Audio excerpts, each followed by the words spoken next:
به جانکاه تنی خود آه مادر جان چقدر سکوت با فریاد و بیگاه مادر جان همه در یک صورت بیرحمی وجودت را فقط تو دانی و الله مادر جان نبخشم خودم را زهر و داشتید استعداد نباشم گردم از حال تو آگاه مادر جان همیشه پند میگویی و گوشم از صمیم دیر نباشم تارزیل و خایر و گمراه مادر جان اگر رفتم یک روز به جای غصه و اندوه دعایت میکشد ما را برون از جاه مادر جان میانی 10 فرزندان خوشبخت و خوشنودم که با من مانده در زندگی همراه مادر جان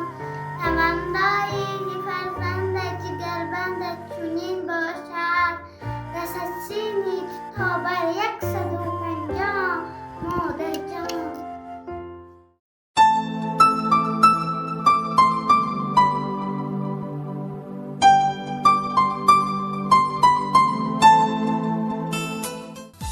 آدمی را گر خدا آرد نخست آدمیت را کند مادر درست. مادری فرخنده شاگردی خداست، استادی درگاه کبریاست. سلام همراهان عزیز، اینک مرکز خیرت تصمیم گرفته است که آزمونی را تحت عنوان اندر ثنای مادر بخشیده به روزی گرامی داشتی مادران عزیز برپا نماید.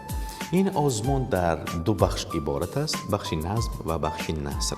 شما در بخش نظم می توانید آن همه پارچه های شعری، رباعی، قصیده، غزل و عموما پارچه های نظمی و در بخش نثر باشد قصه، حکایه و اندیشه‌ای که بخشیده به مادران هستند می توانید در نزد دوربین تلفن های خود ثبت نموده به نشان خیرتباد در تلگرام بفرستید.